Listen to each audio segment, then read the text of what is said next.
Star Trek 57, M23, take 2.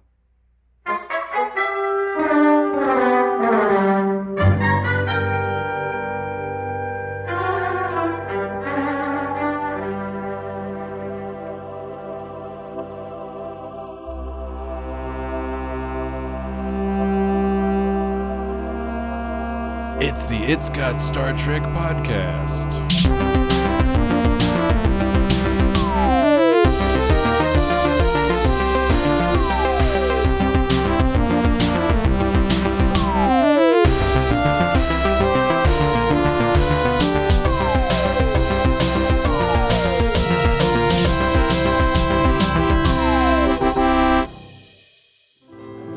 Charming gentleman. He is disoriented. Your world is unfamiliar to him. He'll be comfortable soon enough. The arms of France are open to all. I've heard otherwise. What do you mean? I understand there is opposition to our presence here among your citizens. The resistance? Embarrassed, perhaps. But this is a small city, defenseless. We've learned to be a little more diplomatic. When this war is over, we want to remain on good terms with the victor. Whoever that may be. Whoever that may be. Your city may be defenseless, but it's crucial to the war. Any ground assault into Germany must pass through this province. The resistance will come here. If they do, I'll tell them what I tell everyone. Leave the war outside. Hello, and welcome to everyone. We're all calm here. Everything's relaxed and chill. Welcome to everyone. Yes, welcome to everyone. I'm sending my welcome out It's an awkward way of putting it. to everyone. Well, sometimes it's okay to be a little bit awkward. It catches the ear. No! 9! Okay, Dan, careful. I gotta be careful about what I say in this episode. Just It because, sounds like, a little suspicious. You must be a little bit careful here, Dan. You don't want to give people the wrong Don't idea. mention the war. well, it's- Don't mention the war. Well, I mean, I have sounds from stuff, and sometimes I feel, even though the sounds aren't saying anything bad, it's just I feel bad about like saying anything from that terrible German person, that German Kapitan. You mean the Heil Hitler? When they're heiling Hitler? Does he actually say? I think there's a Heil Hitler. Yeah. Isn't there a Heil Hitler in here somewhere? Yeah, We called it World War the II. human dude. Anyway, all right. I know we had to. Well, there was we just had to calm was down. it just the imagery? There was no imagery of it. Well, there was plenty of swastikas. Yes, there was No, plenty of he- imagery he's- of it. he stuck but his no, hand I on think, a I think he No, did a just Heil stick his- Hitler. I think he did an Elon Musk move. Hylorama. We're calm. We're relaxed. Yes, of course. We're ready to talk about like, Nazis. should I feel bad? Should I feel bad about playing this sound? Yes, of course. Let's Because it's start from- the beginning. From a Nazi? From Kapitan, the worst Nazi in the episode. Capitan? Kapitan. You mean the hologram Nazi? The one played by... Holograms? Are you talking about The the one human Nazi. in the played by J. Paul Bammer? Yeah, right. And do you know Bammer. where we've seen J. Paul Bammer before? He was on an Enterprise. No. Well, yes, he was on an episode of Enterprise, the 2-part Stormfront, where he also plays a Nazi. He plays the exact same basic character, except my it's where they go goodness. back in time. Old news. Nazis. We discussed Wait, are you talking about? Wait, is he the one? the blonde fella. Wait, the in the skinny, Enterprise sexy episode. Nazi. The Enterprise The episode. sexy the Na- guy yes. that's not a Delta Quadrant gross face. Is he the one that says? Betty Grable. Yes. See that one? Because what's funny is also in this episode, If Betty Grable came around that corner, what part of her would you be staring at? and I argue that that's a terrible test because apparently Germans love. Betty Grable. So he'd know the answer if he was a Nazi. If- So I know I've heard that name, but does But Paris anybody really shouldn't- know who the hell Betty Grable was? Well, anyway, Is she someone- like in movies or I something? think so. look, we're getting thrown off here. And I'm just saying, like, that's Yeah, a I'm bad sorry. test to give Harry because, like, if he was a Nazi, he would have Yeah. known the answer. Okay, look, Nazis are real popular Harry these ain't no days. Nazi. Nazis are all the rage these days, and so we thought Seemingly so. we thought last week we covered The City on the Edge of Forever, which was about dealing with Nazis, to at least tangentially. And so we thought, let's keep up the theme. Everyone's into Nazis these days. It's this whole thing. So let's continue. Everybody's turning into a Nazi. Yeah, let's keep doing the whole Nazi thing, right? And so we thought the Killing Game. Let's do the Killing Game. So that's what we're doing this week. There's Voyager's 2-part The Killing Game. And what is our? We're in episode 277 of the It's Got Star Trek podcast. Good evening, gentlemen. So, episode 277 of the It's Got Star Trek podcast, talking about The Killing Game, both parts. Welcome to Le Coeur de Lion. I'm and two. Catherine. There is a lot to talk about because it is a 2-part episode, a classic episode. I remember when this came on the air the first time. Yes. Particularly the vivid memory, not only of all the Nazi business, which was less popular at the time, by the way. Today, all the rage, this Nazi business. Back in 1998, people were not well. not into Nazis. People were like, that's not cool. So you see that imagery and you're like, oh my God, that's crazy. This episode is going to be so crazy. That was before He the is History disoriented. Channel. Yeah. So that's Well, what yeah. we're- Oh, wait. I was saying Capitan, and you asked me why I was saying that because Chakotea has it. Chakotea. How do you pronounce it in German? Like Chocolata. It's spelled Kapitan. That's how they name the fellow in Mon Chakotea. Capitan. That's how they name it in Chakotea. But in IMDb, I think they just say like German soldier. SS soldier, I think, or It's- something. SS officer. Well, there's Mark think- Deakins is the Hirogen SS officer, and Yeah, he's that's different. But in IMDb, yeah, it says German SS officer yeah, J. Paul Boehmer. Yeah, Boehmer. Not Boehmer. Yeah. Boehmer. So anyway, we have a lot to discuss. Yeah. So and we're getting less calm. We started out So I'm gonna call him being Capitan. so Cool it, calm. guys. So Cool it. I'm gonna call him Capitan. Everybody we're just cool it. Capitan. I figured before we get into the story, before we get into talking about the story of this episode, to provide some sort of philosophical context, Even if I were persuaded, I thought, others wouldn't be. why don't you both let me know what's your views on Nazis? Are you for them or against them? I'm again him.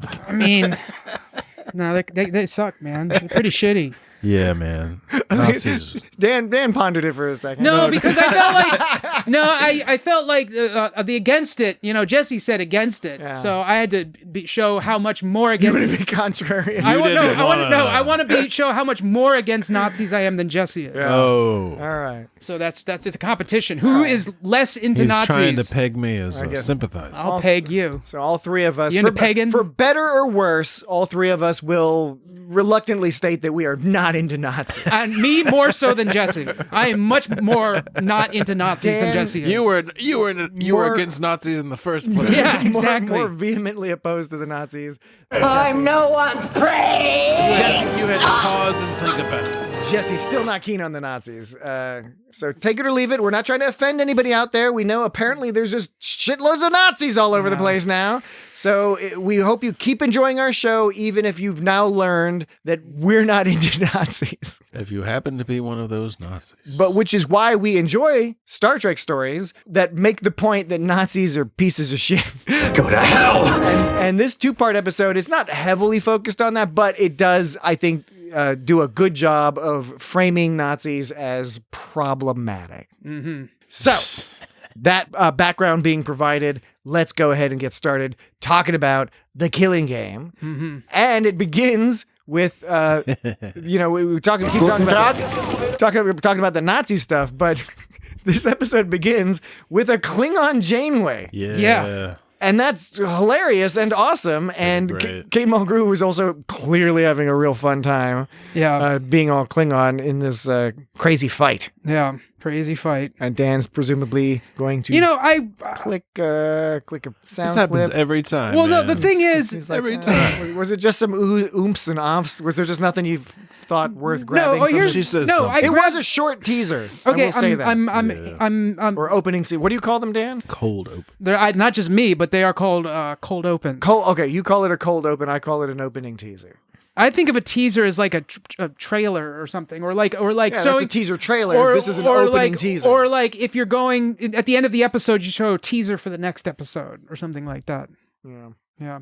No, what I was saying was that I recorded Janeway saying stuff in Klingon, but like I was contemplating whether I should label each one because I put the who spoke the line at the end. Mm-hmm. I was trying to think, should I also include what character they were saying it as, themselves or the other? Because I kind of did that. I kind of did that in a Mirror episode where I was like, mirror Cisco, this Cisco, But this one I was just like, I can't.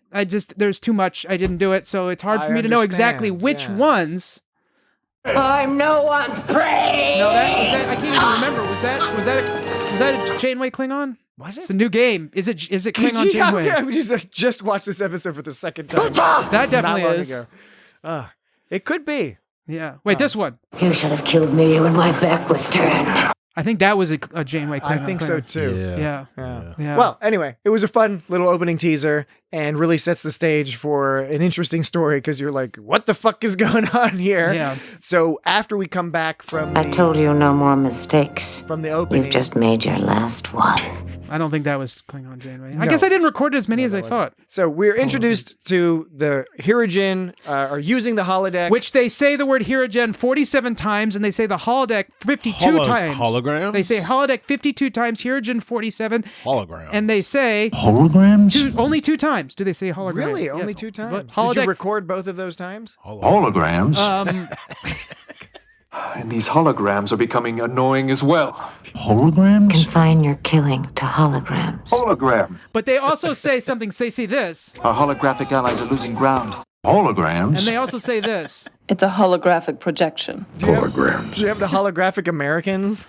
That was another line that jumped out at me when. No, the only American line I have is this. The Americans said thanks.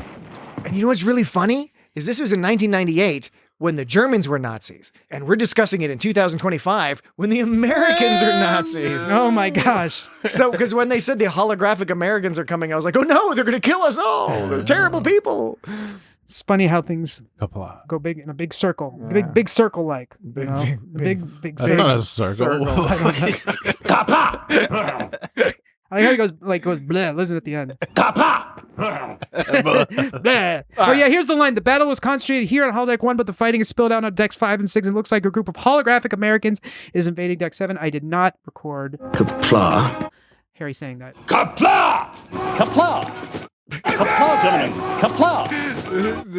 Great gams. The doctor had a limited role in this episode, but was golden every Yeah. time he was on the screen. And him saying kapla was hilarious. Yeah, there was one scene where he like woke up. Was it 7 of 9? He woke her up and he was like, it was like in her face. Yeah. It was really Trying to be uncomfortable. all secretive. Yeah, well, he's a close talker, that doctor. Yeah. But anyway, speaking of 7 of 9, when we get back, this is how we're introduced to. I thought you meant we were going to break. No, we're not going to. We're barely into the podcast at all. Don't give the audience hope that we're going to start break at the beginning. this early. Yeah, when 7 of 9, she all shoots up when he wakes her up, and then suddenly it's funny because you just see her face, and then when she shoots up, all of a sudden his face is like, eh. It's kind of comical, and I imagine it would be kind of disorienting He is disoriented. to wake up to such a thing. Well, so Maybe not if you're bored. So we know about the we know about the Klingon simulation, but we soon learn about the second simulation I'm tired of this simulation. where they're Simulation. doing this whole Nazi business where And you they're have no memory of the simulations in the holodeck? the Hirogen are pretending to be Nazis who have occupied a small but strategically important French village. And it's like that Carr really didn't do enough research about Nazis because he seemed totally offended by like Nazis in general. There was that whole line part where he's like gets all pissed off at Capitan. I don't know. What do you want to call this guy character? The Commandant? Is he the Commandant? No. I mean, the Commandant is It's the Carr. Alpha Oh. Hirogen. Okay, I'm calling is him the Commandant. Okay, Carr. I'm sorry, I didn't clarify. They don't say this in the episode or IMDb, but Carr The is blonde guy? Carr is the Alpha Hirogen. Okay. That's who Carr is. And I know they don't really mention that anywhere. I did not know that that's his name. It's only in Chakotaya, so I can't even confirm All right. that it's real. But it's usually pretty But reliable. He's the person who has the very interesting idea. He's got an interesting of perspective. shifting his culture towards this holographic content. and it's an interesting perspective in that, like, at first it's like, this guy's a fucking piece of shit. And then by the end you're still 'Cause like, he's a Nazi. Yeah. And by the end you're still like, well, this guy's still not that cool, but like he's got a reason for what he's doing, and it's not about like, because when he's talking to the German, let's just call him the German officer guy. The Nazi? The Nazi. He's talking to the main Nazi, the Nazi. We'll just call him the Nazi. The handsome, blonde-haired, square-jawed Nazi. Oh man, who talks with that? He makes his lip all flat, all like. He doesn't understand. That's how you know he's a Nazi, is when he's like, Had a baby with Balana. my upper lip is a little bit flat. Bilana's on it. She was on it. She was on it indeed. Roxanne Dawson was actually pregnant Yeah. during Yeah, filming, right. and This was the only part of the season That's the only that time they they- showed her. yeah, Yeah, they being only- pregnant. they had to hide. They had to do those clever Yeah. pregnancy hidey tricks. Right, like on Seinfeld. Yeah. Right. When he says, when he's talking to the German soldier and he goes, "You're superior to no one," he's giving him that whole speech about why Yeah. he's a piece of shit. Basic military insight of don't underestimate your enemy. He says, "Don't underestimate your enemy." He's also like, "You suck because like this is not a real challenge. Yeah. You already have an Yeah. advantage over You these people. overpowered the guys. All you're caring about is steal. You're just like bullies that are stealing their art." And he's like, "You're superior to no one." So he's basically saying, you suck. You're a piece of shit. German SS soldier, but he's like talking to all of Nazis. He's basically talking. It's like this alien didn't like study. Nazis. An alien dressed as a Nazi, dressing down the Nazis. Well, yeah, because it's like he like looked over their holodeck history, and like simulating the holodeck, and it's almost like he's learning what the Nazis are really about. The more he nobody does it, likes the because it Nazis, seems dude. like during that speech he's actually offended that it's like he didn't know. He's like, "You motherfuckers Yeah. are terrible. I Fuck you know, guys." dude. You know. Not even the Delta Quadrant. Yeah, And so he- even he this gets guy, so it's like he gets this guy, aggravated so- at his friend too, at the other Hirjin guy who he's also trying to make the same point, being like, "What? You're not paying attention to what the point of the hunt is. You're just like, oh, the hunt is cool. Let's hunt things. That's what our culture does is hunt things." And the older guy is like, the commandant guy, the Alpha Hirjin guy, his whole point, which is very interesting, is no, the purpose of the hunt is not the hunt. The purpose of the hunt is to like learn more about Right. ourselves and about the world and the Exploring. universe. Yeah, in the end, he wants a sim hunt. You know. In the Yeah. end. And so.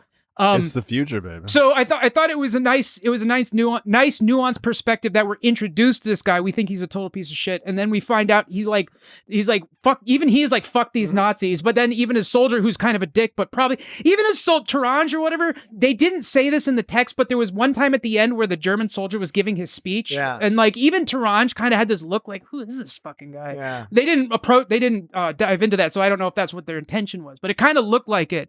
But yeah, like you said, so he's like he's way better than the Nazis. He's totally different than the Nazis. But even to his own soldier, Taranj, You're like, this guy is totally better than the Nazis. I know. It's like that's not like a fairly low bar. Okay, well, considering where we started. But then he looks at Taranj, and like you said, Taranj he's not even as bad as a Nazi, but he kind of sucks too. He's got his own problems. He's still not as bad as Nazis, though. Well, and in both cases, You are superior to no one. he's trying to, the Alpha Hirjin is trying to convey the advice that was given by the second in command of the Foot Clan in the 1990 Teenage Mutant Ninja Foot Turtles Soldiers. Tetsuo? movie. Tetsuo, when Tetsuo is sparring Master Tetsuo? with one of the top recruits of the Foot Clan and bows to him, and then the recruit bows, and then Tetsuo kicks him in the face and then runs over and says that wonderful line, Yeah. never lower your eyes to an enemy. Right. Cool but rude. Yeah, never underestimate. Yeah, never lower your eyes to an enemy. Never underestimate your prey or disrespect its abilities. Yeah, I mean, Tetsuo maybe Is that some kind of like didn't care about the Sun latter Tzu part, or but something? You said that you understood the importance of what we're doing here. Never underestimate your prey or disrespect its abilities.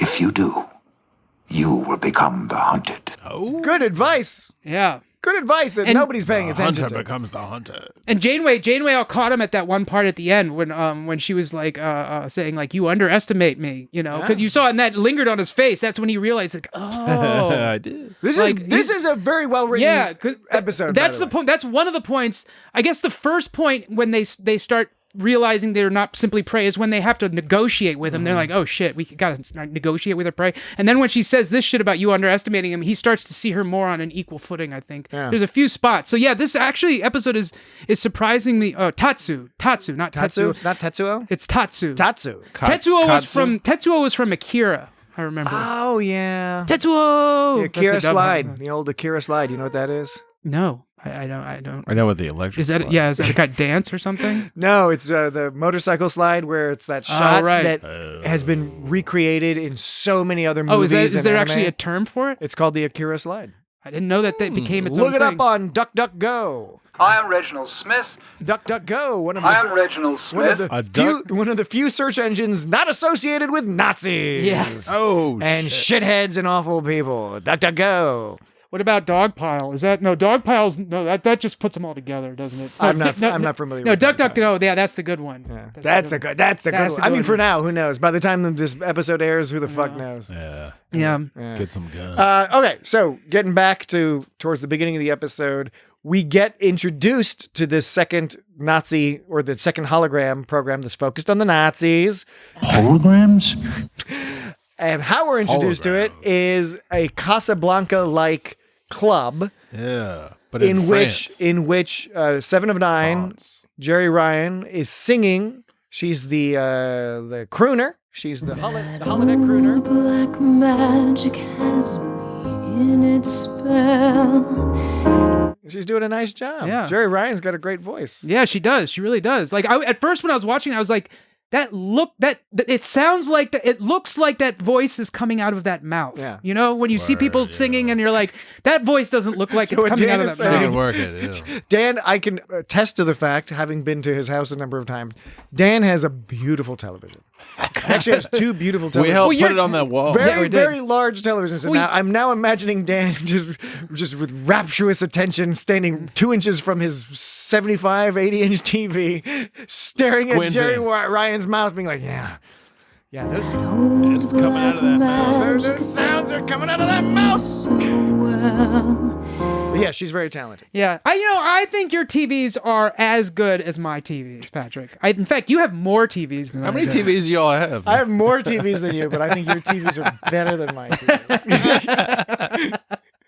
I do have. You have one on like every level, right? A lot of TV. I have children. Multiple. Oh, children. I have ADD, so I want to watch. We're not yet at the thing where on one TV you can do the Back to the Future 2 thing where Marty McFly's son goes in and is like, channel 262, 73, 48, the food channel. Just let me put the whole thing in my mouth.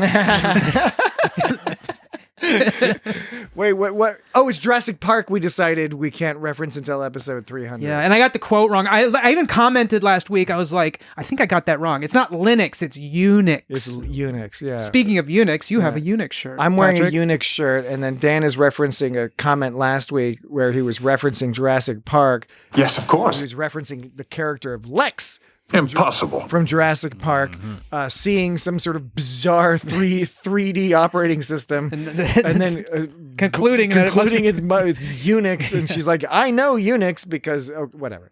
Anyway, Gung ho. I'm breaking my own rule because at the time I suggested that we stick to the Pulp Fiction, Spaceballs, and Back to the Future references. A bit of Reservoir Dogs. Until episode 300, then we'll get rid of the Pulp Fiction, Spaceballs, and Back to the Future references, and then we'll shift to Jurassic Park, and we've left some slots open for other movies. This is madness. Surf Ninjas? Should we reference Surf Ninjas? I have never seen that movie. I've never seen it either, but how about Tammy and the T-Rex? I don't know what that is. How about but I'm a Cheerleader? That's a good movie. Yeah. That's not really quotable.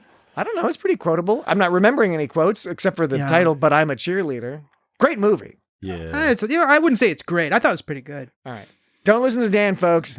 But I'm a Cheerleader is a fantastic movie. I think it's good. Go check it out. I think it's good. There are some extremely touching scenes in that movie. I'm being Has completely RuPaul serious. in it? Yeah. No, I'm serious when I say there are some extremely touching scenes in that movie. I think as a whole, there's a couple issues. What about Ghost World? Do you like Ghost World? I don't think I've ever seen Ghost World. Ghost World's great. You never seen that one? All right. No, I don't know. I don't think Scarlett Johansson, Thora Birch, Steve Buscemi. Yeah. Ghost World, based off of a graphic novel. No, I never did see that. I guess I should. Is it drama? Is it sci-fi? Is it a mystery? It's indie, interesting weirdness from the late 90s. It's based off a graphic novel. It's Yeah. like a, It's that late 90s, early Surreal. 2000s, when you got a lot of those fun in an indie movies. Inconceivable. Indeed. All right, so It should prove It's got stimulating. Steve Buscemi. Jerry Ryan's crooning. Kate Mulgrew is Casablancaing and running the nightclub. Yeah. And being Tuvok. friendly to the Nazis as a mechanism for advancing the resistance, of which she is the local leader. You leave the war outside. You leave the war outside. Leave the war outside. Thank you, Dan, because I was like, Dan's got to be recording every single time she says, "Leave the war outside." Leave the war outside. Leave the war outside. You leave the war outside. You leave the war outside. But leave the. I'm Reginald Smith. I'm Reginald Smith. Leave the coffee in here. Reginald. Reginald I'm Smith. Reginald Smith. All right. We are German. We are German. Tomog. German. We are the superior race. Tomog. Tomog.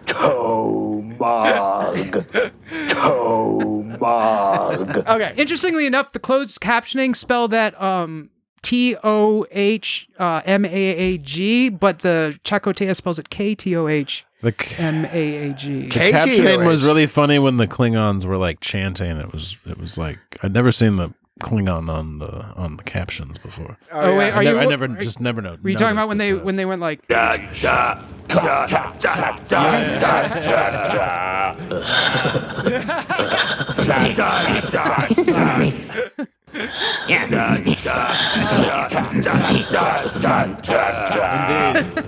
So we rag on Neelix a lot, and with good reason, I think, with justifiable reasons. He's a space creep. But we also always try to stress that we're not ragging on Ethan Phillips. Ethan Phillips is fantastic. Yeah, that was a and good. he brings a lot to the that role was of a good- Neelix. And this is good one of those Klingon turn, and yeah. this is one of those examples where Ethan It's really Phillips. good. All the actors that get to play the multiple roles are having fun, but they have different challenges and different opportunities. And Ethan Phillips getting to play both the actual, he thinks he's a Klingon Neelix, and the, oh fuck, I've regained consciousness, but I have to pretend I'm a Klingon Neelix. Both of those were brilliant. And it was I may be drunk, but I can still send your soul to the next world and leave your body here to rot.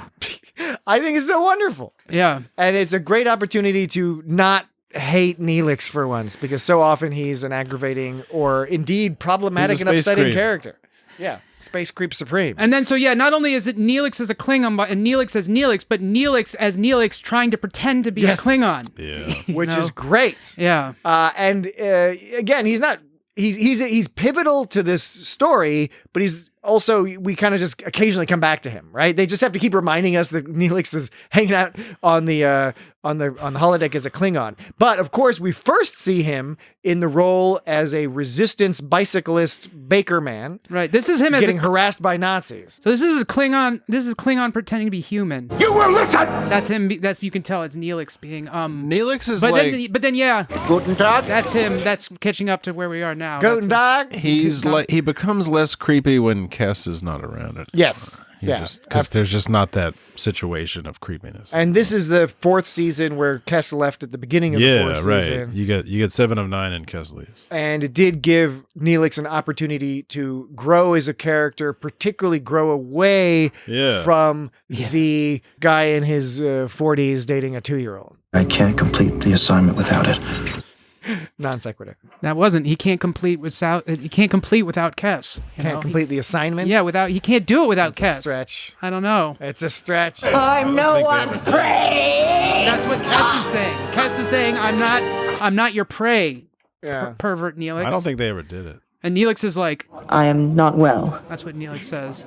Well, Neelix is harassed by Nazis. And you know what the thing is And that that's a fucked up And scene. murdered. well, and it's fucked up because Murdered so by we're led Nazis. to believe that the Nazis were fucked up. Okay, this is not me. I'm walking into a bad place here with right, the way no. this sentence All right, started. so what happened just now is Dan tensed up and both Jesse and I relaxed and leaned back. 'Cause we don't have to do anything for the next couple minutes. 'Cause Okay. Dan walks his way, digs his way out of this hole. Okay, all I'm saying is that like they seem They like built good roads. no. You ever heard of the Audubon? Okay. It was, Trains ran on we were time. led to believe that these soldiers were unreasonable for busting up his wine and breaking his bread, which Yes. they were, but at the same time, he was carrying a message that he did sneak by him. And in fact, one could say they didn't go far enough. That's all I'm saying. I'm not saying that I would have done it. They could have kept searching. That's what I'm saying. It's that just, was a weak effort. Because I'm saying, and it makes him look like a dick. It's like, oh, he's harassing this person, breaking their bread and breaking their wine. But if they wanted to find their shit, like, it's like they should have done more. Now, the part that Nowadays, they would the have reason done they more. are dicks in the end, though, is because they shouldn't have been wanting to fuck with them in the first place. But I'm saying, if they're trying to get information, like, it's reasonable that they would do what they did. Although, you're right. But there was a bullshit, but they just broke the bread in half. They should have served Because more. I think what we're supposed to understand, or at least this is how I took it, Logic is irrelevant. is that when you're dealing right with these sort of fascist bullies, these assholes, that they are using the context of trying to suss out Right. spies to actually just harass people that they don't even think are spies necessarily. Yeah. Now, we don't have enough information to know whether they were targeting Neelix because there was already a rumor that he was a spy or working for the Resistance. Yeah, so that's plausible, but I like to think that they were just being shitheads. You know, I take it back. You guys are right. Like if they had searched harder, they would have been less dickish because that you could tell they were just worried about finding something. But in this case, it's very obvious that they were just trying to find. And it was particularly the Hirogen guy because even the Nazi guy next to him didn't really say much, and he's just Bullseye. He wasn't, he clearly was like perfectly fine with what was going on. Although he did give him a bit of a side eye, like when the guy was like, "If it were up to me, you'd already be dead." He did. The Nazi was kind of like, "Ooh, this is like if the choice were mine, you would already be dead." It's a little extra Nazi. Oh, by the way, that's actually Taranj said that. By the way, that fella. I'm just saying that Taranj said that line. Yeah, I know. That's the Hirogen. Yeah, that's what I'm saying. The human Nazi, holodeck Nazi standing next to Hirogen was the one who was like, "Whoa." Oh, okay, I got you. It was like the quote. When I'm saying actual Nazi, I'm saying like the holodeck Nazi as opposed to the Hirogen in disguise as a Nazi. Okay. I will spare your life for now. But yeah, that Hirogen was played by what was that? Metcalf, the guy who played Niedermeyer in Max McDougall. Metcalf was the medic. Metcalf. Oh, you're right. He was the medic. Max McDougall's. He was the maestro in Seinfeld. That's right. He was the Hirogen medic was Matt Metcalf, who played Niedermeyer in Animal House. Yeah. And Niedermeyer was also not like Ned a Nazi. Niedermeyer. Yeah, Ned Niedermeyer in Animal House. No, Ned Niedermeyer. No, that's Needle-Nose Ned. That's not Niedermeyer. Yeah, that's Ned Niedermeyer. No, that's Ned the Head. Needle-Nose Ned. Ned Ryerson. Oh, Ryerson. Ned Ryerson. Niedermeyer is in Animal House, and he plays a fascist asshole in Animal House too. No.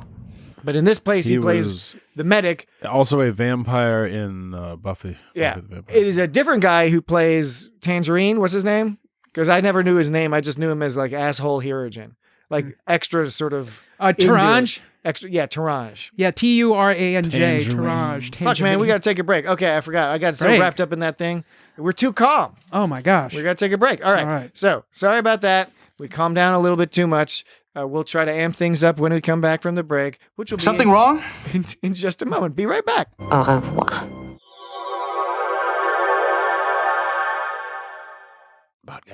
All right, we're back. We leave in 1 hour. It's funny because it's true. Is it? Oh yeah, we have about we leave in 1 hour. Yeah, that's true. Dan's been if you're waiting lucky for that. Very clever. Tally ho. My second favorite line, or maybe my first favorite line of the whole Tally ho. episode. Tally ho, because he waves his little Klingon knife around. Right. Yeah, his cute little Klingon knife. A little flourish. You and your cute little Klingon knife. Because he got handed the knife and he like holds it all delicately. I didn't know where to start first. I was going to mention briefly. Start at the beginning, sir. Okay. Well, these are kind of well, not all the way at the beginning siblings. because we're 1/3 of the way into the podcast. So how about start about 1/3 of the way into the episode? So when Reginald Smith is okay, when Reginald Smith is all talking, right? You remember Reginald Smith? Hell yeah, is that Tom? I am Reginald Smith. Oh yeah, the weather guy. Yeah, the weather code guy. By the way, they were able to copy that code and decipher it super quick. Balana's on it, baby. Yeah, she's on it to the max, man. Balana's on it. Like they fucking wrote it out and decoded it as it was happening. There's no way you're going to be able to write because they were like it's every third vowel and fifth consonant or whatever. But it's like how are you supposed to do that as fast? Anyway, yeah, we'll just good cipher. I'll just pretend they're good at it. But then Reginald Smith goes, "This report will repeat in," and she's like 45 seconds, and then he goes 45 seconds, and then she goes, "Here's the English precision." Was that a joke about like German precision? I was wondering about that too. I think that they actually were saying yes, it is English precision when it comes to the code. I'm not saying stuff. Yeah, I'm not saying English. The English aren't precise. They cracked the code. Well, no, I get what you're saying, Dan. Yeah. It's a little confusing because we usually associate stereotypes of precision with the Germans or the Swiss. We are German. Maybe but really the Germans or the Swiss. And now here they're mentioning the English. Now when it comes to trains running on time, the English, the stereotype is that they do not run on time. The purity of German blood. And when it comes to that was one of the ones I was like, I don't know about that one. But I just like play that again. I just like the way he says it. The purity of German blood. That's like think that he says it in such an impressive way. The purity of German blood. The purity of German blood. Purity of German blood. Like Why don't you give it a try? The purity of German blood. Yeah, but can you do a little German, like a little bit of a German accent on it? The purity. I think I would just make a fool of myself. German blood. I can't. After you've done it, Mister, I know German and been around German-speaking people. Like, you do it much better than me, so it'll just sound silly. No, and it might even be embarrassing for both of us. Embarrassing? Do you think it'd be offensive? I think it would be embarrassing for all three of us, plus the audience. Jesse, what do you think? I don't think it's embarrassing for Jesse because he doesn't look like he doesn't really care. I think he doesn't care how I speak. He just likes to look at me and laugh. No, I am sympathetic to what Dan is saying. No, I'm just saying that. I don't think I would be able to say it either. Yeah, I don't think you would be embarrassed for me. I think you would laugh because you like to laugh at my because you like the Schadenfreude. Schadenfreude? The Schadenfreude. Schadenfreude. Yes, of course. Taking joy in the pain of others? Yeah, that one. Tally ho. Schadenfreude. Kapla. Kapla, gentlemen. Kapla. The purity of German blood. Okay, my next one I was going to say, this is an actual, maybe a little longer, although that conversation went on longer than I expected. Which conversation? The one we had about the German, the English. Purity of German blood. We were talking about the English precision, and it went to German blood, and then it went to Schadenfreude. Yeah. But okay, this definitely shows some parallels with that whole DS9. That's an episode of TNG. What? Parallels? Okay. With the got Jesse to laugh. You will listen! It was worth it. I did not mean to. I apologize because I don't like interrupting you, Dan. Listen to me. He never likes. But if there's a chance I can slurp down one of those Jesse laughs. Remain calm and stay quiet. I gotta take it. Laughs come easily to me and Dan. But Jesse reserves them. And boy, do they come out when they come out. So, second thing, you gave us the first thing about the English people and the purity of German blood. Second verse, not same as the first. Second verse, different than the first? No! Bloodhound gang? I was going to say, this draws parallels to the DS9 whole situation between the Hunters and the Tosk. Except this is more like, I always got the impression that, and they never state this, but the Hunters always seem like they're more on the move, although I don't know that for a fact. Yeah. This just seems more like sort of like a colonial version of like. You mean the Hirogen? The Hirogen, like they're more to do it to like build their society to colonize their universe. Although and shit he does make the point that they don't seem they're spreading themselves too thin. That's true. That's one of Alvin Hirogen's arguments, is that they're kind of not doing that anymore. Well, so that's how they were. They were like, but we never really find out much about the Hunters. We don't even know their name. We just know them as the Hunters. Yeah. So they have really small spaceships. I thought you were going to say something else. You're like, they only hunt because they got small penis. I mean, but like those ships are smaller than Voyager, and Voyager isn't the super biggest ship I noticed ever. that, but they had 4 of them, so. But the Hunters got to be all spry. The Hirogen, they got to have spry little ships that dart around. Yeah. I mean, they're modeled off of the Predator. I mean, let's not beat around the bush here. Totally. This is not the first episode the Hirogen appeared in. So how would you guys say that the Hirogen are different from the Hunters then? Like I said, I assert that it seems like the Hirogen have a more defined structure of why they are doing what they're doing, where the Hunters are just kind of like a plot device. Precisely. No, the Hirogen are much more fleshed out. And it's not a plot device. They're actually the subject of the story. And it's also presented, as you've described, Dan, as a sort of an interesting moral quandary about this is their culture, and they're at a crossroads, for lack of a less ridiculous and cliched analogy. One could argue that's like would be even like an animal rights episode or something like that, because like the humans are the prey, and the Hirogen look at the humans as like angle I hadn't considered. Yeah, they're sort of superior to whatever they're hunting it for sport and to grow their culture. Hirogen blood. And at one point he's like, when she says, you underestimate me. That was right before he said. That was right before underestimate. You may be you underestimate us. Right. And he's like, yes, perhaps I do. Before that, he says, sorry. No, you're allowed. I just can't get over the whole underestimate. That's vamping. Like, no, that's not vamping. That's like vamping like a pro. That is quite call me a vampist. Call me a vampist. Call me you're a vampist, Dan. Call me Vampula, because I'm a vampist. We've explained previously that we're uncomfortable with the tone of the term vampist. Jesse and I have spoken to you about this offline, and you keep bringing it up. You got a problem with that, sister? Before that, he says, I don't expect you to understand. You are prey. So from the start, he's just assuming they're these sort of like, they don't really have sentience or sentience, as some people say. I say sentience. I've heard that you've got to pray just to make it today. Yeah, it's true. Hammer said it best, It's true. And you can't touch this, no matter how much you want to. You can't touch this. What is it that you couldn't touch in MC Hammer's famous song? It's those pants. It's what was too legit to quit. Was what you can't touch. Yeah, but I mean, because this is how we do it. It was those pants. This is how we do it. Yeah, so Jesse's taking sort of a literal interpretation, as in you can't touch the pants. I've heard people say he's saying you can't touch the penis. No. Probably the more common interpretation is this that MC Hammer is referring to is that sort of difficult to define ephemeral quality that he brings as a person. The total sum of his personality, his life experience is something that you, despite trying as hard as you might, cannot touch. Oh, this human is full of words. It's possible. You could be onto something there. I mean, that's certainly not something I came up with on my own. Like I said, I think it's the most common interpretation. Hammer, don't hurt them. Please, Hammer, don't hurt them. Please, Hammer, don't hurt them. Don't hurt them. This is not how we do it. All right. So you could one could argue that there's that, although who knows if anyone really had that in mind when they wrote the episode.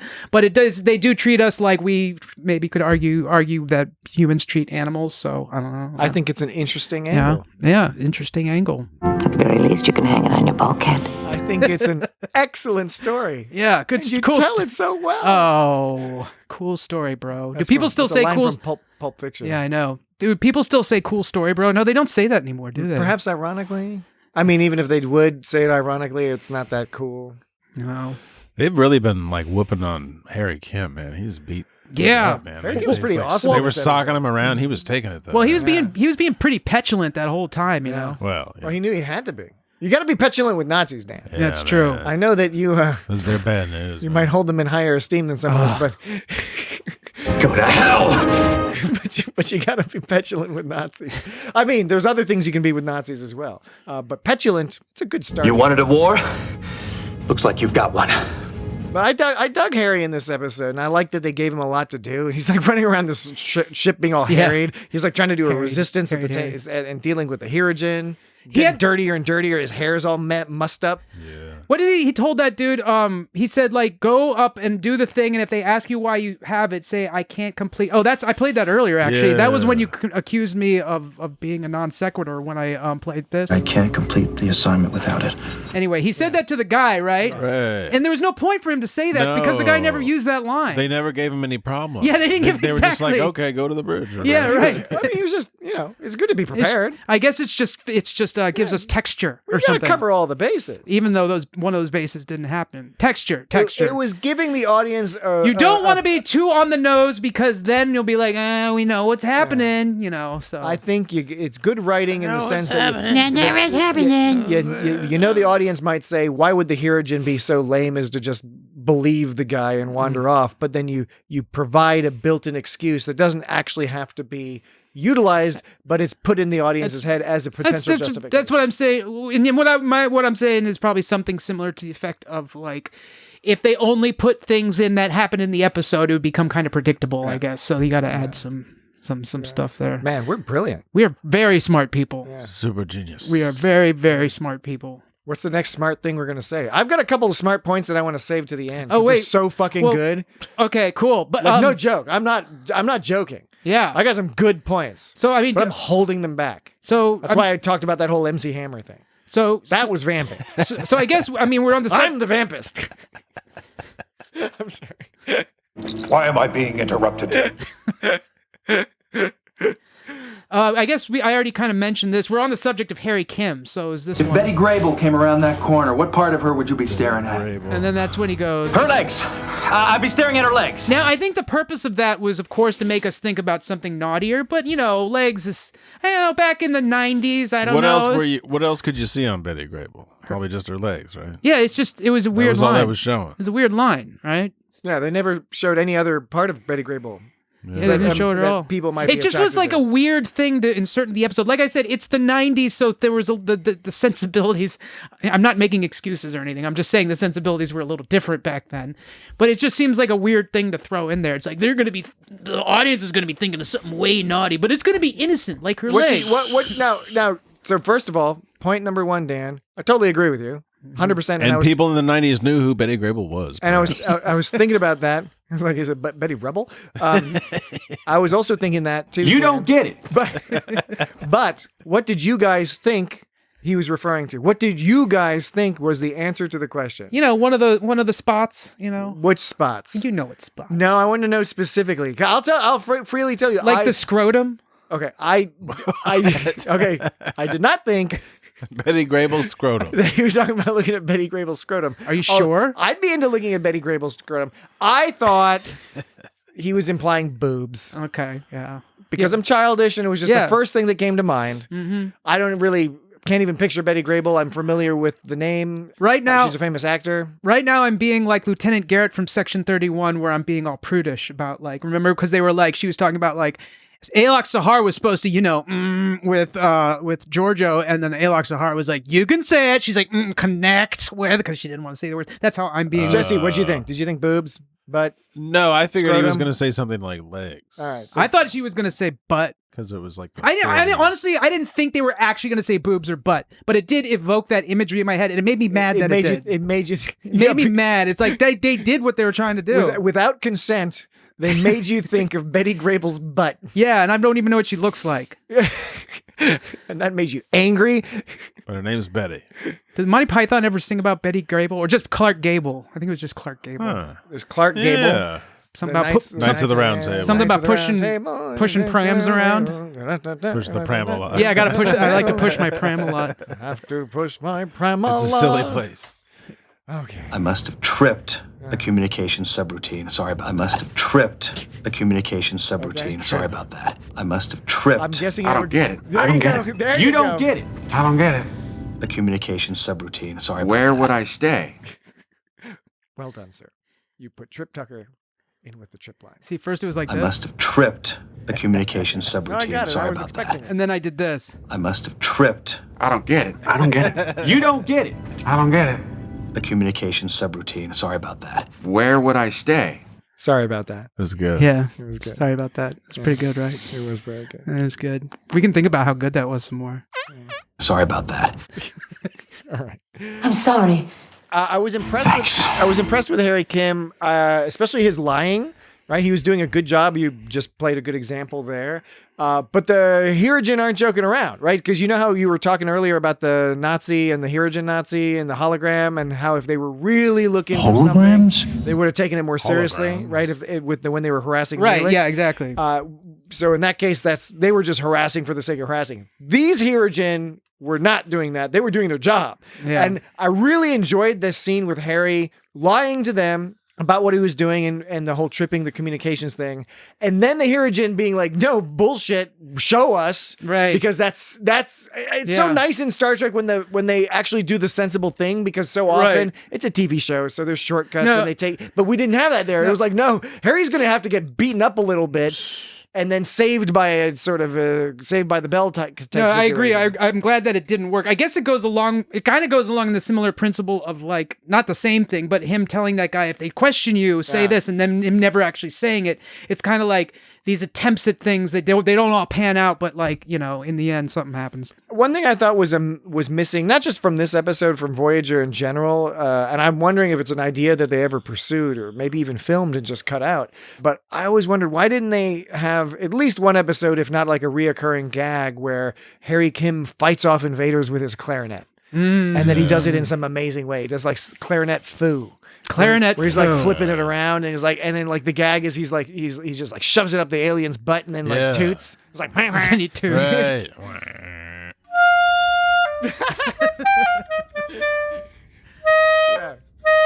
I don't remember how long this goes on for. And he's doing. I remember commenting. It's longer. This was the shorter one. Good. And he does that. He shoves the clarinet down a Hirogen's throat and then starts playing it, and then the Hirogen inflates and explodes. Yeah. Totally. Missed opportunity. Missed opportunity indeed. This is me vamping. No, this is my segue. Missed opportunity indeed. Segue. Nazi.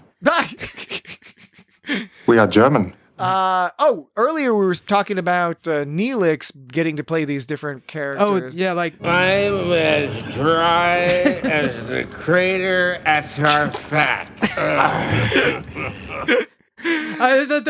That whole part was amazing. That sounds very close to Bilbo with his 11th birthday. Oh, yeah, this is 11 years birthday. I gotta get that sound clip. Bilbo. In the middle of the dry season. When it's dry. Another actor who got to really flex. He did really good. Flex their chops. He did. Who plays Neelix? What's his name again? Ethan Phillips. Ethan Phillips did really do a great job as that Klingon. Yeah. Like it was totally awesome. But it was amazing how he switched like that. But Jerry Ryan got to demonstrate that her range in multiple ways. One was the singing. Did a wonderful job with that. And then she was playing this character who. And it wasn't just her, because they did it with Tuvok as well, where their characters in the holodeck still retain some of their real life characteristics, right? So Yeah, right. Tuvok's character is not a Vulcan, but he's still kind of into logic. Right.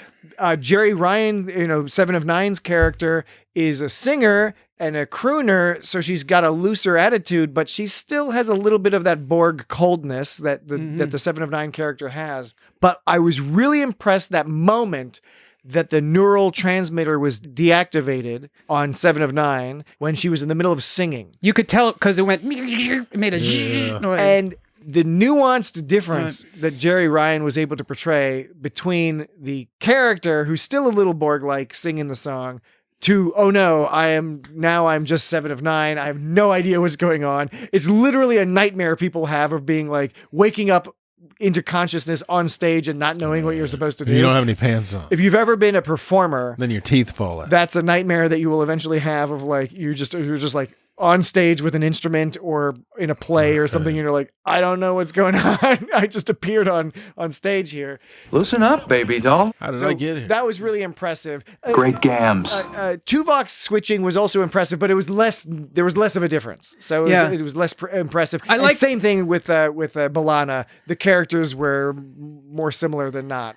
I like Tuvok. I like at the end. This is just sort of a side quest that I'm thinking about. At the end, when Tuvok fought, everyone was doing their boisterous fighting, and he did his like calm Klingon or not Klingon, Vulcan fighting. Just the wrong word. It's not a big deal. He did his calm Vulcan fighting, where he did very slow movement. He was just like, choo. He did like 3 moves, and they all fell lurking over. in the shadows. Yeah. Now, I will say, and I agree with you. That's one thing I noticed too, Patrick. To add to that, Two Patrick. Two Patricks. You not said my one. name out loud, which means you are engaging with me. Yeah. Yeah, that's a what is it? A visual cue expert or a body language expert would say something like that, right? Right. So we noticed their personalities still come through, but it kind of made it confusing. Even though the scene with Neelix was super awesome, and I liked how their personalities stuck out, it was they were kind of at odds with each other because Neelix as a Klingon showed no signs of Neelix at all.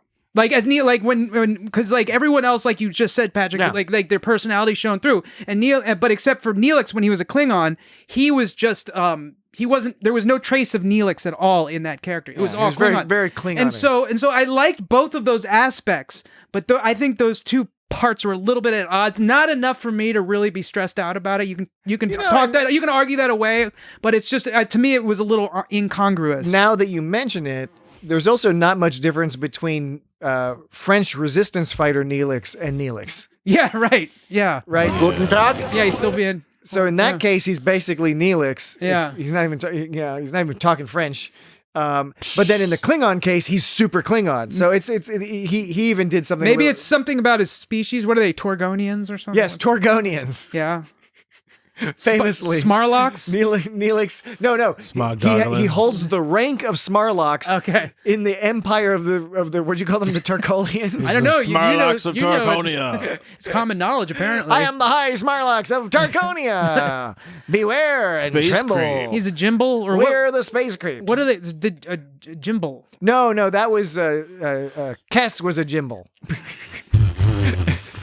Now we play these incessant games.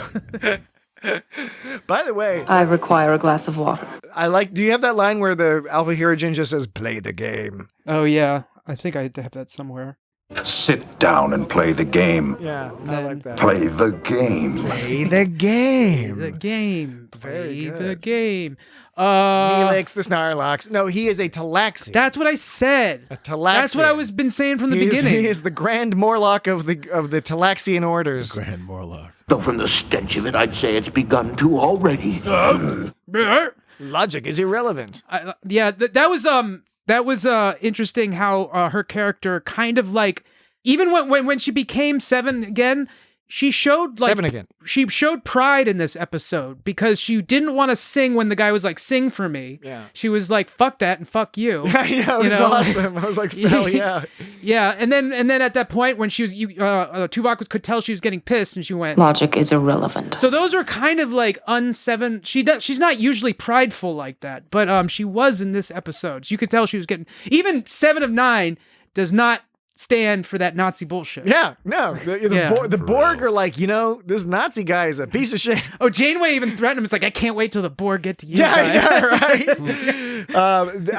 Did you have any of you mentioned earlier about some of these Nazi lines that made you uncomfortable? Did you record, you had the German, the purity of the German blood. The purity of German blood. Do you have any of the other distasteful lines, or are you trying to whitewash the Nazis by not including them? Yes, of course. There's no. I don't even know if there's a few. Were there a few? Do you have the line? I don't have most of that final speech. I was like, but I did keep this one. We are driven by the very force that gives life to the universe itself. Which was confusing because they mentioned we don't follow a Christian God, we don't follow a Jewish God, we follow the force. Well, specifically the Christian Savior. Christian Savior, right. But it's confusing because aren't they all about the Christian thing, or is there something about... not the Jewish people. Arguably, Nazis are not really about the Christian thing. The relationship between Nazism and Christianity, specifically Catholicism, is fascinating and complex because they were ostensibly, in one sense, pursuing Catholic greatness. On the other hand, there were a lot of Nazis that were interested more in sort of the Gnostic side of things, the magic of the Bible, which is one of the key plot elements to a little movie known as Raiders of the Lost Ark. Right. And then this guy was just a more exuberant, eccentric Nazi, I guess. No, I think this was probably pretty standard Nazi stuff. Just to be like, we're going to talk about how like Christianity and the Savior is the only way, but we don't actually believe in it. Sort of, yeah. There's a utilitarian side. It's a bit like Scientology or some of the other groups where there's like levels, and you're like, if you're down here, you feed on one type of bullshit, but then if you're up here, you eat some different type of bullshit. When there's like a movie or a show and there's some kind of like white supremacist faction, there's always some white supremacists that are getting pissed off that the head white supremacist is like dealing with people who aren't white, because like they're doing it out of utilitarian stuff, but the people at the bottom are like, hey, I thought we hated these people, and getting all disenchanted. Oh, I'm not encouraging it, but these people did.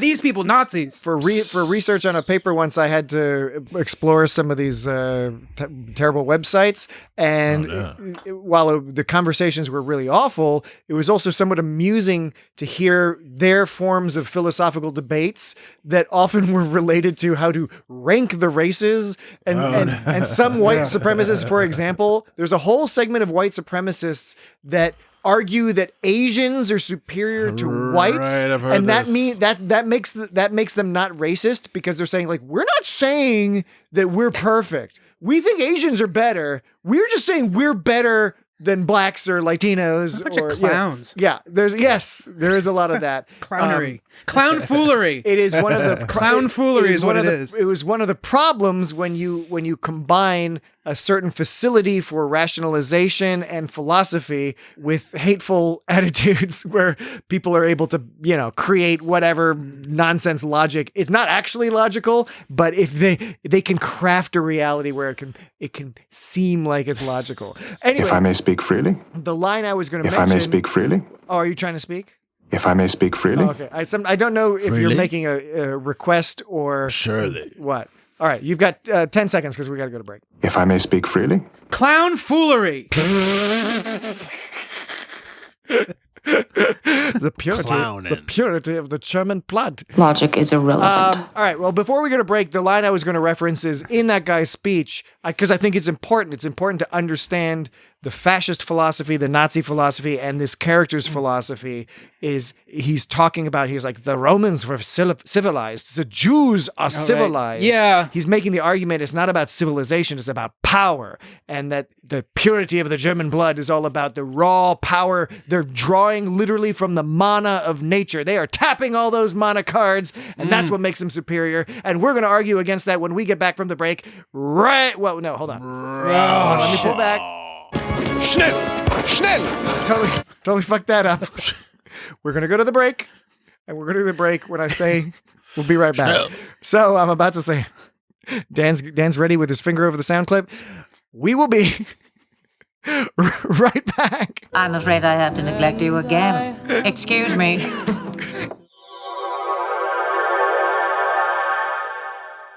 And we're back. How did you get past our battle lines? Okay. Enter. So you know all this like the purity of the German blood, this stuff. It keeps making me think. I know we're not technically allowed to do this until episode 300. Oh, okay. Here we go. But every time Gonna break a rule already. Every time you're talking about Can't resist the himself. purity of the German blood, it makes me think of that video in Jurassic Park where the little DNA is like, I'm in your blood.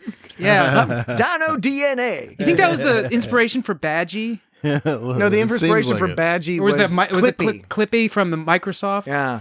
Oh, Do yeah. you think there's many kids know about Clippy? Do you think that thing in Jurassic knows. Park was inspired by Clippy as well? Might have been. Kids that are like 26. I'm in your blood. All right. Anyway, back to the fascism. Oh, this one actually goes on for a while, so I'm going to turn this down. We're just going to sort of fade it down. Fade it down. I like that one Klingon falls over. Actually, this is a segue I want to talk about real quick. Is That's the fucking Gremlins. That's from that sounds exactly like in Gremlins when they're all like walking around saying like,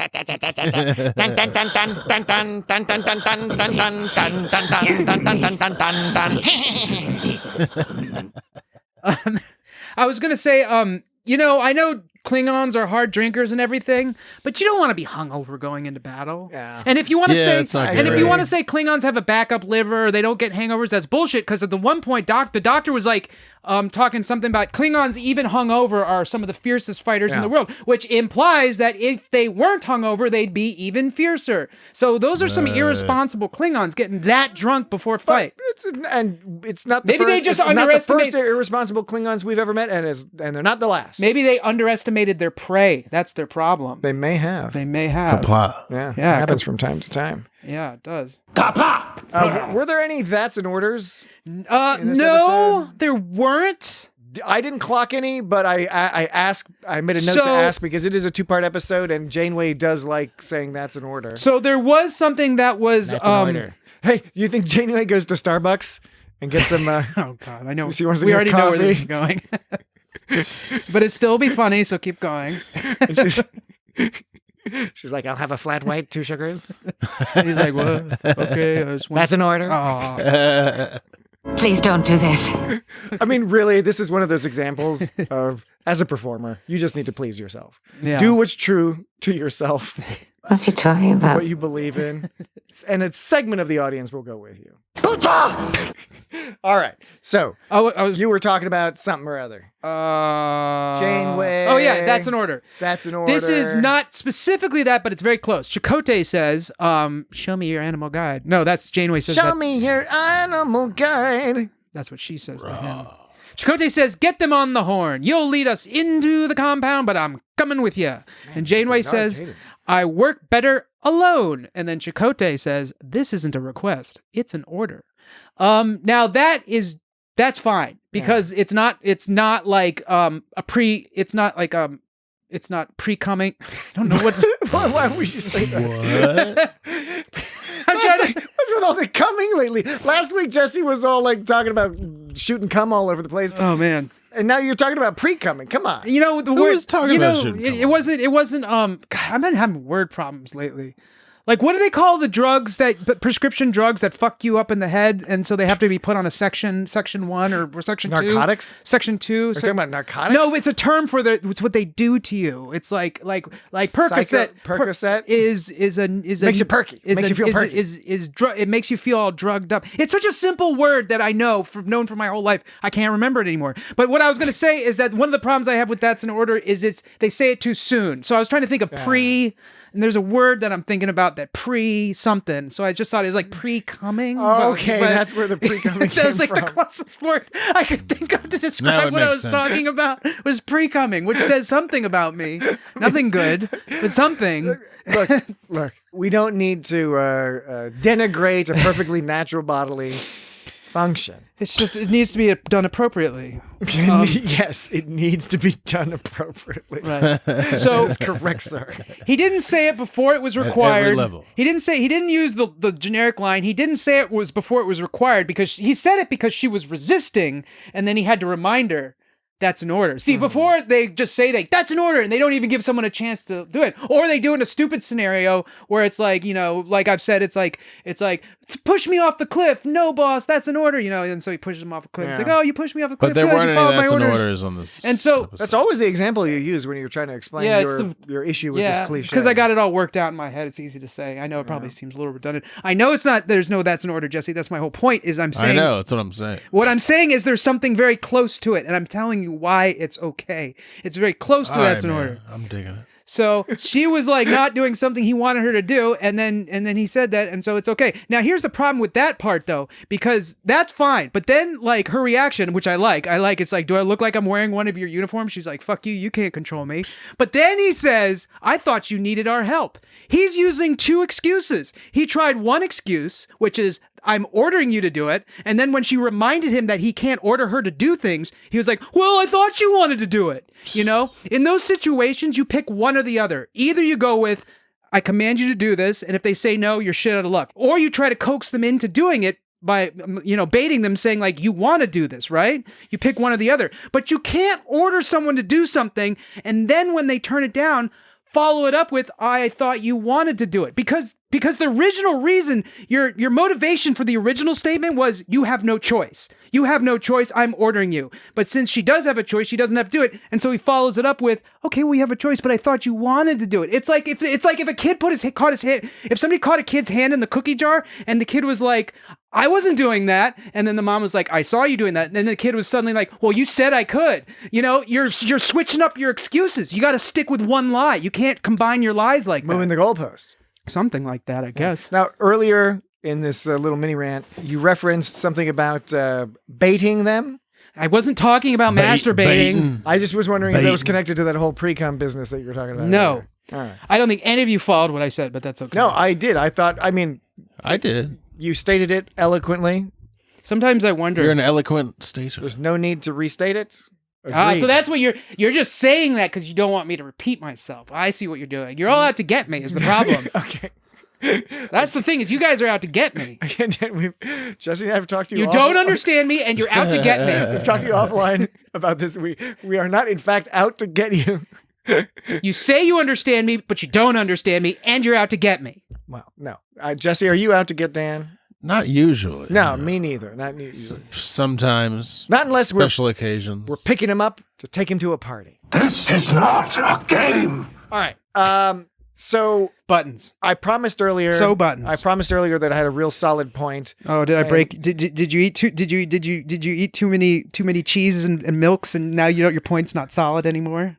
Okay, I was like, I'm really curious where that was going to go. Turned out, went nowhere. The point, he doesn't understand. The solid point. Not slimy, solid point. Not liquidy and slimy. And I'm sure plenty of other people observed this, but I did think it was really good. Look, we've cited many examples from this episode about how well it's written, how well it's structured. But I think one of the key examples is towards the end of the episode when Janeway is talking to the Alpha Hierogen. She comes into his office. Well, her office. She right? pre-comes into his office. No. No. Are you sure? Okay. He calls her into her own office. He's sitting at her desk. So he's sitting behind Janeway's desk. Janeway is standing opposite to him. And that's how they begin their conversation. It should prove stimulating. And at the beginning of this conversation, Janeway, of course, has this fairly justified preconceived notion of what the Hirogen's motivations are, et cetera, et cetera. Old news. Throughout that conversation, they're talking and he gets up and he's making some points. It's very subtle, but the way they choreograph this scene is so brilliant that as the power dynamics in the conversation shift, their physical location shifts until at the end of the conversation, she's standing behind the desk and he's standing in front of the desk where she came in. So they've physically exchanged power positions. Janeway has regained command effectively at that point, rhetorically. And what's particularly good about this is that Janeway has that preconception of, the Hirogen, they're just coming to fuck us up and torture us. She listens to what he has to say and immediately reevaluates her perceptions and adjusts them and adjusts her strategy accordingly. And that's brilliant Star Trek. That's brilliant storytelling, brilliant command.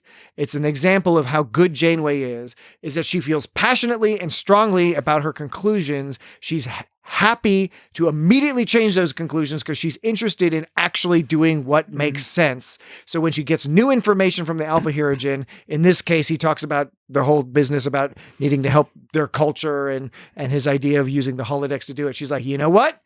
I get you now. I had misunderstood your motivation. I now understand it better by talking to you. We've communicated, and now I can formulate a new plan that's actually going to work out for everybody. And even though he ends up dead and doesn't get to see it because he's Moses in this analogy, does not get to see the promised land, he is the person who can lead the people to the promised land. And Janeway helps him. I don't know. Maybe she's the burning bush. And then the icing on the cake is she strokes his ego a little bit at the end. It would be cunning for you to agree. Yes. Like very, very. Well, and very much. There's like very much like him. Like, yeah, I guess it would be. Like, I think it would be. I think he might be a little bit like too smart to fall for that. But you call it stroking his ego, but which it is. But I think it's an example, and there's an even better one later in the episode of Janeway just demonstrating her understanding of the utility of appreciating someone's culture and communicating with them in a context that their culture would understand. Because at the very end of the episode with the whole hologram thing, the guy is all reluctant to take it because he's like, I didn't believe in that fucking bullshit that the Alpha Hirogen was talking about. Holograms? And she's like, consider it a trophy. And then do with it what you fucking want. Right. And she recontextualized the thing for the guy in a way that was acceptable within their culture and power structure. Right. So now he could accept it. Janeway was very smart to be able to do that. And it was another example of how you get something done by communicating with somebody, learning about them and understanding them. Even if they're your enemy, even if they're killing you, there's a way to do that. Potentially. That box that she gave him the fix-it box from TNG. That was what they put Moriarty in. Oh, was it? Yeah. It's like it's got to be the same prop. So what if that breaks? I mean, I assume they would have information on how to build a new one, but it's not like a lathe. It can't like build itself. I think my understanding it could make holographic versions of itself, but if that thing broke, they're Dunsky. My understanding was whatever we were meant to understand about this unit is it had everything they need to immediately start making their own holodecks. I know that was the implication is like this is all you need, and this is the most practical, quickest way to let the audience know that this is all you need. This thing, this I know, old prop from TNG, right, from the great episode where they put Moriarty. They're like, well, we can't really convey the fact that they need to give them information. Elementary, my dear Data. We can't convey the fact that we need to give them a bunch of information so they know how to make new stuff that take too long to explain. So why put any effort into it all? Let's just grab an old prop and everyone will know what it means. Well, and you bring to mind, they had 2 episodes worth of space. 2 episodes, but they had a nice steady pace. There's plenty of action, but there's a lot of breathing room. Not to use a Nazi. Not a Nazi analogy, but what they need is breathing room in these episodes of Star Trek compared to Section 31. He's been questioning German superiority. In Section 31, there's 2 hours or whatever, an hour and a half of just just squeezing in a bunch of crazy bullshit. All you get is crazy chaos. It's nonsense. And here we have an hour and 20 minutes where we get to see a fun story that moves right along, but has plenty of breathing room for the characters to talk and interact and contemplate, and lets the audience have room to breathe. For me, the greatest prize of war is art. And this episode was an example of art. See, it wasn't a non sequitur. No, that wasn't a non sequitur. You asked me to play some of the German officers stuff, and I really don't have that. Yeah, well, we already went over that. Yeah, that whole speech at the end, like I remember the part you were talking about like different cultures and all that stuff. The only line I pulled out was that one that I played earlier because, yeah, I don't know. It made me feel a little weird, like taking some of those down for posterity. I don't know. Maybe that's my own shit that I got to deal with. Yeah, you know? I think so. Yeah. He said some fucked up shit. Yeah. You know, why do I need to record Germans talking about, or Nazis talking about how great Nazis are? You know, why do I need a recording of that? Because it's the episode we watched. Yeah. I mean, I did put this one. The purity of German blood. But that's only because I liked how he said your it. blood. That's only because I really liked how the handsome Nazi said it. He said it so cleverly. The purity of the German blood. We are German. We are German. Tally-ho. Betty Grable. Betty Grable. Betty Grable. Betty Grable. If Betty Grable came around that corner, what part of her would you be staring at? Betty Grable. Any other plot points, or should we move along to some bits and bobs, odds and ends? Because there's a bunch of odds and ends in this business. Do you remember at the beginning of the second episode when she had to like take who was she with? Was it like Balana or something? I don't know, but they were fighting at the beginning, and she took them to estrometrics. Do you remember when they went to astrometrics? Instead of astrometrics? Let's get to astrometrics. Astrometrics. I didn't notice that. Yeah. I did notice that Tuvok was playing the Ted Lane character, Isaac Washington from the Love Boat. I never actually watched a single episode of that show. Seriously? That was one of those shows that it was like Mama's Family, where when it started, it gave me the heebie-jeebies. Mama's Family, I wasn't a big fan of. I liked the character as originated on the Carol Burnett show. Yeah, it was a funny character skit-like thing. But I watched every episode of Mama's Family, but I didn't really like it. But I hated every minute of it. No, I didn't hate it. It wasn't great. Love Boat is worth checking out. I think it's on Hulu or Disney Plus or something. It's on there somewhere. I think it's on Hulu. It's just a crazy idea. Go watch the first episode of Love Boat. I'm guessing you're going to find some entertainment out of it. Where would I stay? Well, you could stay at your house, at a hotel, wherever you like. If you got a laptop, if you got a Chromecast, an Apple TV, if you got a Roku, if you got a Kindle Fire, you can load up Hulu or whatever equivalent thing. I'm not joking, Lee. Watch the Love Boat. Thanks, Agamus. All right. I also noticed that, and we see this sometimes in Star Trek, but it seemed to jump out here. So Janeway is in her Casablanca type club, and she's walking around the club being the club owner person and talking to all these extras who don't have lines. And it's so funny because there's like, obviously they didn't want to give them lines because you have to pay a different day rate if somebody has a line, but it just stands out really much when the host is doing all this one-sided small talk. Well, that reminds me that I almost forgot to mention this part. Remember when we talked about how Harry was talking to that officer and it was like, if they give you any trouble, say I can't complete the assignment without it. That was that dude's only line, and they never used that line. They actually never used that, and that was his only line. Yeah, they do that a lot, but for that character, they didn't. And in fact, that dude is listed on the front page of IMDb. David Keith Anderson is the ensign who gets told, I can't complete the assignment without it. And actually, he pops up on Voyager a fair bit. He's one of their like go-to. So that's why he got a line. That must be so annoying for the people like that didn't get a line, where it's like, well, my line would have made sense in context because we're small talking, but you got a line that never even ended up getting used. It says his line was, "We need an isolinear emitter from engineering." Right. So I guess he did have an important line that they needed an isolinear emitter. Everybody does. I mean, that was his whole thing.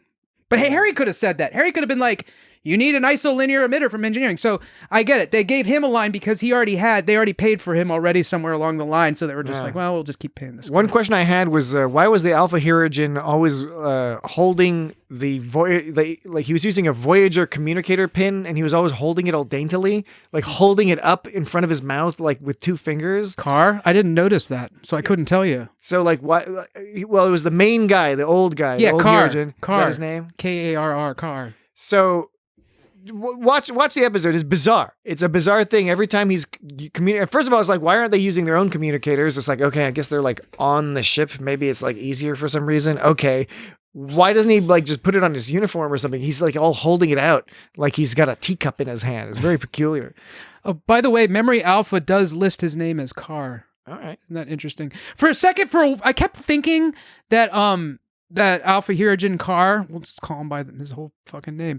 I kept thinking he looked like Ed Begley Jr. for some reason. I don't know. With his makeup, he kept reminding me of Ed Begley Jr., even though he looks nothing like him. Maybe it was his mouth. Something about his mouth made me think of that. The actor's been in other stuff. I forget what now, but he's one of those character actor types. Oh, there was an example of Janeway saying, they do this sometimes. They did it a lot in Discovery, I think, where they try to fit in too much line in a stressful scenario where it's time sensitive. Like B'Elanna and Janeway are like planning that bomb in Nazi headquarters at the end of the first episode, and then Janeway goes, Didn't you say this was Nazi headquarters? I did. Then it would stand to reason this building is being targeted. Let's get out of here.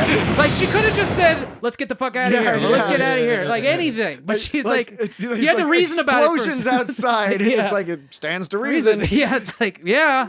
How about this? Let's go. That's funny. Yeah. I didn't catch that. I did. What I did catch was that this secret passageways for Jeffrey's tubes. This backlot they filmed on looked a lot like what they used for Fairhaven and Spirit Folk, which Jesse and I did an episode. Dan was out of town or something, and Jesse and I did an episode where we did both those weird Irish holodeck program episodes of Voyager. Holograms? Yeah. Oh, and Jesse and I were drinking Irish whiskey the whole time. So we both get like really hammered on the podcast and talk about fucking Spirit Folk and Fairhaven. That was episode 79 of It's Got Star Trek. Really? Wow. Yeah, it was a while back.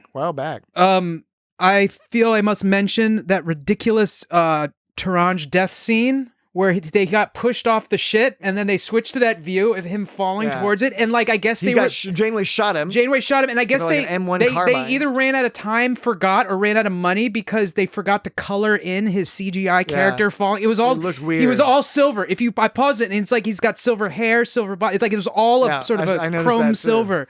It was like the silliest fucking death scene. I love it because I watched it like 5 times because it's so cool, because it's so ridiculous, but it's terrible. It's like I don't know like why they didn't color them in, or they could have done some. They were going for something awesome, and it kind of fell flat. But they came up with something kind of awesome in a totally different reason, which is the reason you don't want it to be awesome, which is it looks ridiculous. I can't remember which episode it is, but I think one of the worst special effects in all of Star Trek is in a Voyager episode, and I have the vaguest memory that I think there's like a shuttlecraft or something that's like on a cliff. And somehow somebody like falls, gets kicked out the back of the shuttlecraft or something along those lines, and falls off the cliff, and it looks really hilariously fake, even worse than this. So something to look forward to. We'll come across it eventually. I think can you remind me the actor who plays Chakotay? I know I've heard Beltran? Robert Beltran. I think he kind of phoned it in this episode. He did a lot of phoning. I mean, I wasn't really buying him when he was like, Listen, honey, the time for sneaking messages back and forth is over. Yeah. This is war. It's like I didn't buy any of it, and then how many guys have they got? It's just like him and the other guy. And then at the end, when they won that battle, which apparently implies, I guess there were more battles that followed, but they like won this big battle at the end, and he's just like, it's over. Let's go. Like that's the whole of his celebration is just like, it's over. Okay. There's not like, yay, hooray, or got him, got him, You're a gung-ho kind of gal, aren't you? They believe this could be an advanced munitions laboratory designed to build some kind of super weapon. It's all on one level. Everything he says is very sort of monotonic. Is that a word, monotonic? No. When Tangerine... Yeah, I think it is. Well, maybe it is. But it's not what you mean. The Tangerine fella, when he's all like hunting Janeway, and he underestimates her, but he's hunting her, and he's all like feeling for her body heat on the Jeffrey's tube door. The Jeffrey tube secret passageway. Except he's still wearing his glove. I'm like, "Wait, take off your glove, buddy. Take off your glove." I know the makeup department didn't want to have to pay for alien lizard hand, but come on, it looked silly. He was all like feeling with his glove, with his leather Nazi glove, right? Come on.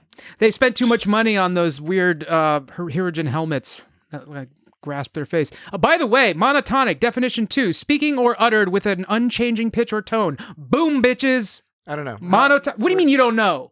I wasn't paying attention. Were you referring to? I said when the way Chakotay spoke was very monotonic, and I was like, and both of you guys were like, that's not the right word to use. I don't know that Jesse said anything.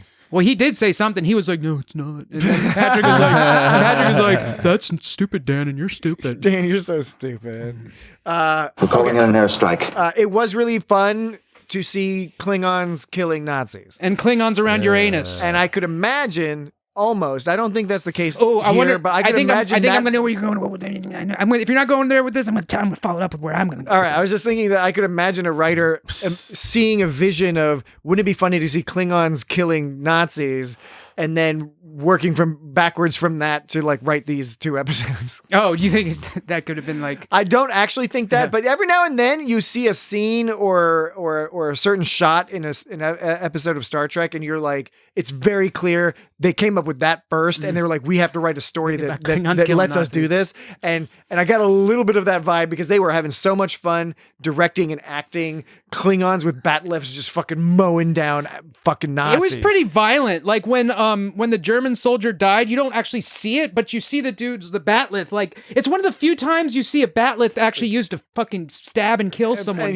Chop at someone. You're in the perspective of the victim. Yeah, and even though you don't see blood, it's the sound and the perspective and all that. It's like it's pretty violent. And I want my scalps. But I was gonna say, in some universe where this episode was like a trilogy or like a season-long arc or something, I could see a universe where instead of just this is kind of different to this is totally different from what you're saying. Instead of just Klingons fighting it, like somehow the Nazis pissed off all the Star Trek All-Stars, like the Romulans and the Vulcans, and like, all the other people. So it's just like a series of aliens just fucking kicking Nazis. At the end battle is they all the different species come running in. Are you imagining something battle like the Nazis? Are you imagining like the portals scene in Avengers Endgame? No. with Nazis on one side running running towards towards like all every Star Trek yes, alien. and I take that back. Yes, I am thinking Andorians. I'm thinking exactly that. The Saurians with their Saurian brandy. Yeah, I think that would be fun. But back to the violence. Yeah, when Janeway when she killed Taranj with the gun, like every time, it's always weird when Star Trek like has ballistic guns, like rifles and shit, and they're always commenting on how crude the technology is. This is very crude. But it made it extra violent. Like when she shot Taranj, with that shit and with this fucking gun, it seems it's got much more like than a phaser. Phaser, they just. I mean, I'll do it if I have to. It's interesting. Which is more violent, like gunning someone down in Star Trek with a crude ballistic rifle, or like in Conspiracy and TNG when they zap the alien dude and you see his brains and heads explode. Arguably, the second one is more violent, but I don't know. It was a peculiar situation. The first one seems a little bit like more like shocking in a way. Yeah. Or I don't know. That it was pretty shocking when that happened in Conspiracy. It was very shocking. But it was there was something comical almost about it. A little bit. But there's nothing comical about getting gunned down with a fucking rifle. Yeah. Unless it's got silly music or something, and they didn't have silly music. It is a little funny, but that wasn't gunning down Nazis is hilarious. But that wasn't a Nazi. That was it's both practical and hilarious. Yeah, that wasn't a Nazi though. That was just the Hirogen Taranj. Yeah, but he was like Nazi adjacent. He was wearing a Nazi uniform. I still think when the Nazi was giving his speech at the end, Taranj had this look like, you're just fucking crazy, man. Yeah, but then he did go along with it. He did, so maybe he just like thought the guy had a good idea, but he wasn't into his whole Nazi bullshit. Yeah, it's like kind of that's not unusual. Whereas like I agree with you, but for different reasons. Yeah. Oh yeah. It's I always find this like heartwarming in this strange way that it's not when you look at it, it's not really heartwarming. It's just practical. But like when Harry and Carr, the Alpha Herigen, were like trying to like work together to fight like the holograms that were taking over the ship. Like I always think it's like, oh, they're enemies and they want to kill each other, but they can work together for this one situation, even though it's just not practical. It's like that episode. Do you remember that animated series Cops back in the early 90s, where they were like future cops that had like special future weapons? Like one guy was bulletproof.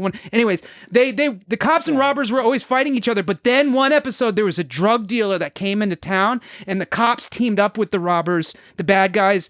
The bad guys and the cops teamed up to fight the drug dealer for that one episode, and you're just like, yeah, that's how fucked up those drug dealer is. The cops and the bad guys got up and they teamed up and they worked together. The bad guy. Now the drug dealer was selling bad drugs. He was selling the kind of drugs that make people die. So like what I find most impressive about that statement, Dan, yes, is that you illustrated one of the most common plot cliches in media with one of the most obscure examples. No one ever saw Cops? No. Because long arm, bulletproof. I'm assuming it's real, but as far as I know, this is a fever dream you had. Long arm had a grappling hook. You dreamt this show. Long arm had a grappling hook for a hand. He didn't have a hand. He had a grappling hook instead that could extend. Okay. All right. Well, that that concludes our in-depth discussion of Star Trek Voyager's 2-part The Killing Game.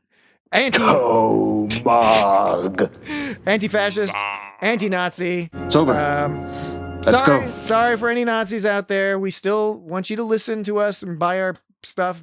No. Sign up for the Patreon. We'll take your dirty Nazi money, but we are. Please don't do this. But beyond that, we're not into that. Step away, or I'll kill you. Anyway, I hope you all enjoyed that. Now, next week, we will be discussing Star Trek Deep Space Nine's 6th season episode, Inquisition. Inquisition. The Inquisition.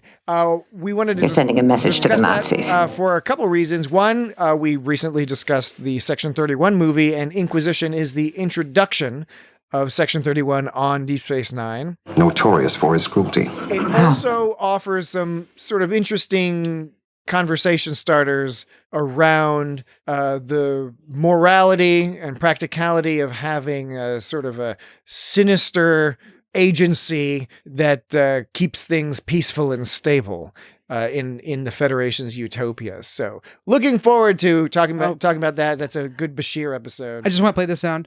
Oh, just a little tete-a-tete with a member of the master race. Yeah, that's a good one too. Yeah. Next week, Inquisition. I'm sorry. You can't end this episode with a classic Neelix. This is when Neelix's personality came through as a Klingon. There is no enemy as great as hunger. We were talking earlier about how Klingon, Neelix was mostly just Klingon, but that's like a total Neelix thing. Neelix likes to cook. He loves that cook food. Shitty food for people. Yeah, right. And make some shitty, gross coffee. Out of some kind of weed balls with goop mucus. No, didn't we decide it was mostly his own hair? Oh, yeah, that's right. Or he takes the Jem'Hadar. They're the ones with the kelp hair, right? No. That's the Kazon. The Kazon, sorry, not the Jem'Hadar. Jem'Hadar. Those are the lizard people. Right? they had the scaly drugs. Yeah. That's a different quadrant. All right, anyway. Sorry, different quadrant. So Dan's definitely going to play some more sounds before we're all through. No doubt. The place is crawling with crowds. Is that bad to say? I just got to get. Is this the purity of German blood? Is this bad to say? The place is crawling with crowds. Should we not say that? No, I mean it's probably fine. Okay. Especially when you're talking about Nazis. Yeah. Okay. So next week, Inquisition, social media at It's Got Star Trek, Blue Sky, Threads, all that business. Find us on Facebook. Find us on YouTube. Subscribe to us on YouTube if you wouldn't mind. You got a problem with that, sister? Listen to us there, but subscriptions are helpful. And hey, pop it on the TV while you're doing your laundry, ironing your clothes or something. And remember, if you write a review, you'll get a haiku. Oh yeah, that's right. Write a review, and Dan will write you a haiku. You can go to patreon.com/itchgotstartrek for some Patreon cleverness. And you can write to feedback@itchgotstartrek.com if you have a question, comment, or complaint. And you can go to www.itchgotstartrek.com just generally to check out our website. You can record a message there at itchgotstartrek.com/record. You can do all sorts of shit. We're giving you all sorts of options. Mm-hmm. Yeah. Oh, I thought Dan was going to play a sound there. Punctured lung, arterial rupture, fracture of the 13th vertebra. All right. He needs her legs. I'd be staring at her legs. Oh. Okay. I played that out of order. I meant to play this one first. They've been stabbed, shot, beaten, phasered, and bat-lift over the past 3 weeks. And then I was going to play the other part where you said more injuries, but it's too late now. All right. Thank you very much, Dan. Thank you, Jesse. Thank Thanks, you. Patrick. Thank you to Thanks, the Jesse. audience. We'll talk to the audience around this time again next week. Bye-bye. Tonight's performance is over. Return tomorrow. I'm as dry as the crater at Tarfak. In the middle of the dry season. When it's dry!